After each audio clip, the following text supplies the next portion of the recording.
오늘 저희들 함께 보실 하나님 말씀은 신명기 11장 26절에서 32절입니다. 내가 오늘 복과 저주를 너희 앞에 두나니 너희가 만일 내가 오늘 너희에게 명하는 너희의 하나님 여호와의 명령을 들으면 복이 될 것이요 너희가 만일 내가 오늘 너희에게 명령하는 도에서 돌이켜 떠나 너희의 하나님 여호와의 명령을 듣지 아니하고 본래 알지 못하던 다른 신들을 따르면 저주를 받으리라. 내 하나님 여호와께서 내가 가서 차지할 땅으로 너를 인도하여 들이실 때 너는 그리심 산에서 축복을 선포하고 에발 산에서 저주를 선포하라. 이 두 산은 요단강 저쪽 곧 해지는 쪽으로 가는 길 뒤 길갈 맞은편 모래 상수리 나무 곁에 아라바에 거주하는 가나안 족속의 땅에 있지 아니하냐. 너희가 요단을 건너 너희의 하나님 여호와께서 너희에게 주시는 땅에 들어가서 그 땅을 차지하려 하나니 반드시 그것을 차지하여 거기 거주할지라. 내가 오늘 너희 앞에 베푸는 모든 규례와 법도를 너희는 지켜 행할지니라. 오늘 저희들 함께 보실 하나님 말씀은 신명기 11장 26절에서 32절입니다. 구소련에서 있었던 일입니다. 실제로 일어났던 일입니다. 철도국에서 근무하는 한 직원이 냉동 하차 속에 들어간 후에 실수로 문이 밖에서 잠겨버렸습니다. 빠져나가려고 안간힘을 써보지만 나갈 수가 없습니다.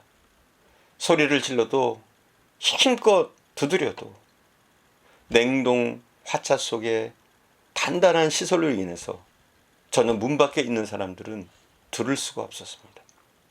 혹시 누가 와서 문을 열어주면 모를까 이 냉동 하차 속에서 나올 길이 없었습니다. 그에게는 누군가 문을 열어줘서 구원받는 그 길만이 유일한 희망이었습니다. 그대로 그 속에 머문다면 결국 얼어 죽게 되는 형편이 되었습니다.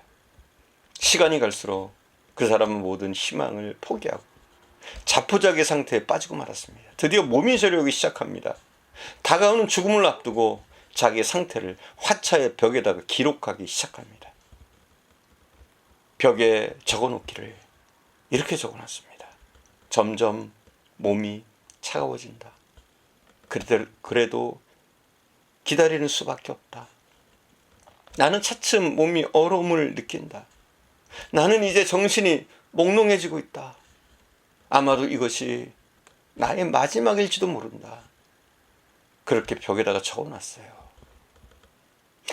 얼마의 시간이 지난 후 다른 직원이 그 냉동 화차 속의 문을 열었을 때 그는 이미 죽어 있었습니다.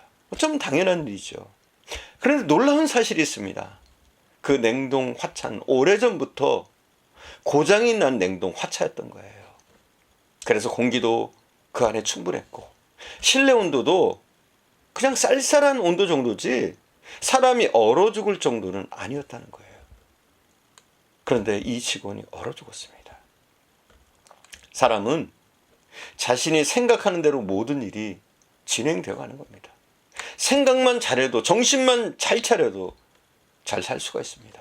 그래서 이런 속담이 있잖아요. 호랑이 굴에 물려가도 뭐만 하면 돼요? 정신만 차리면 살 수 있다. 이런 속담이 있잖아요. 오늘 본문에 보면 우리 앞에 복과 저주가 놓여 있다고 말씀하고 있습니다.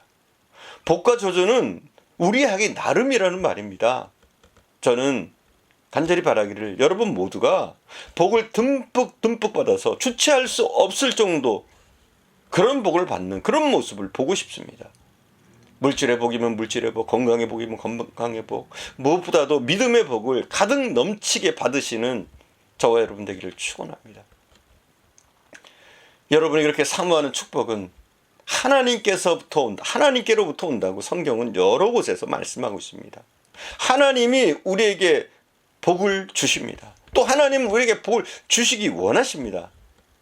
그래서 우리가 받을 수 있도록 갖가지 방법을 제시해 주고 가르쳐 주십니다. 그런데 왜 우리는 복을 못 받나요? 그렇게 가르쳐 주시고 우리를 인도하시는데 왜 못 받나요? 여러분, 우리 한번 하나님의 축복을 받아봅시다. 여러분은 어떤 생각을 가지고 살아가십니까? 냉동 화차 속에 죽는구나 하고 생각했던 사람은 결국 죽고 말았습니다. 이때 우리 생각으로는 안 된다고 단념하면 안 됩니다. 그러나 된다고 할 수 있다고 생각하면 최하 50%는 된다는 겁니다. 그래서 여러분이 복을 받으려면 먼저 축복을 가리고 있는 그 생각을 바꿔야 돼요. 우리가 절망적인 생각, 부정적인 생각, 이걸 바꿔야지 우리가 이 험한 세상 가운데 살아남을 수가 있는 겁니다.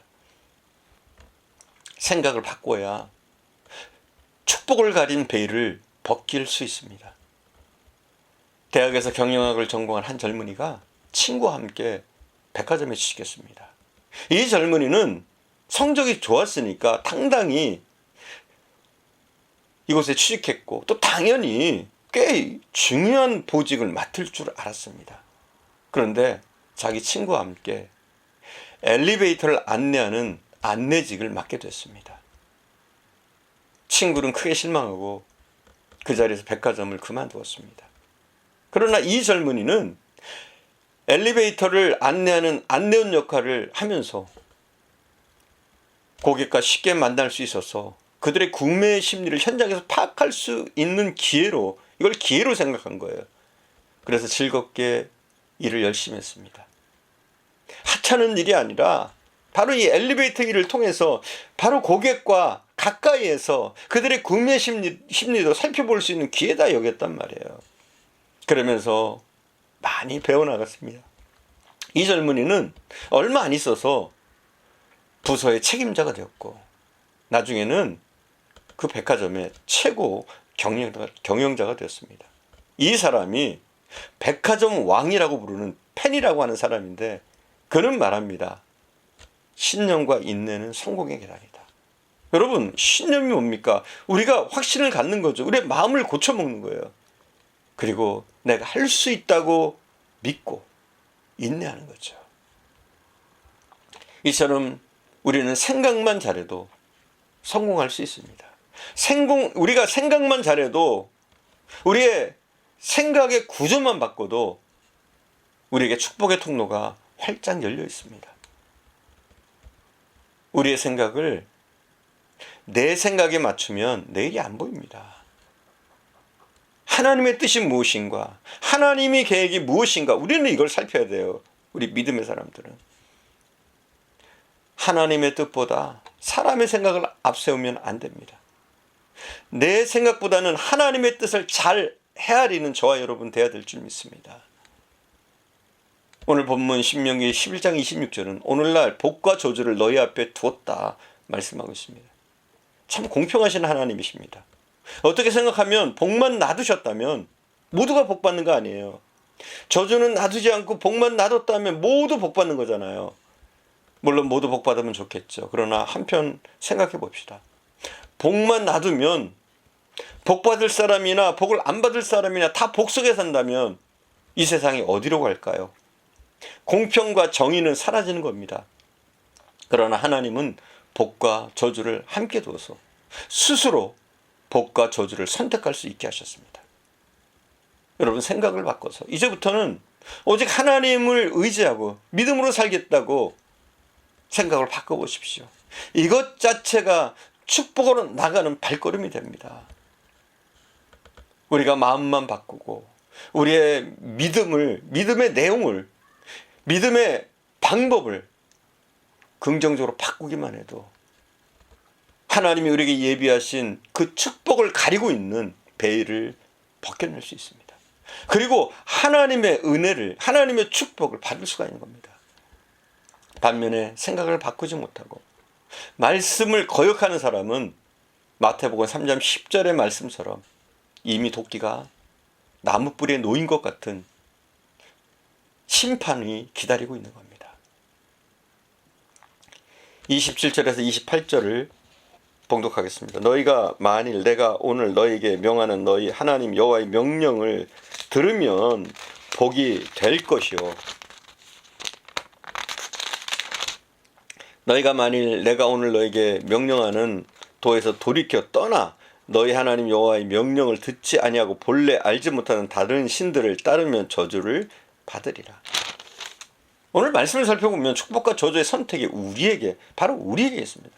하나님은 우리를 사랑하시고 복 주시기 위해서 갖가지 방법을 동원하시는데 우리들은 위의 것을 생각하지 못하고 땅의 것만 생각하고 있으니까 하나님 보실 때 안타까운 마음이에요. 복을 줘봤자 그 복이 아니라 저주가 되게 생겼는데 하나님이 어떻게 복을 줍니까? 오늘 본문 전체를 살펴보면 우리 성도들의 삶은 순종과 불순종 두 가지 중에 하나입니다. 뭘 선택하시겠어요? 순종을 선택하는 겁니다. 그리고 우리의 마음과 생각을 정말 믿음의 생각과 믿음의 마음을 가져야 돼요. 예수 그리스도 안에서 다 가능하잖아요. 우리는 이길 수 있잖아요. 이걸 믿는 겁니다.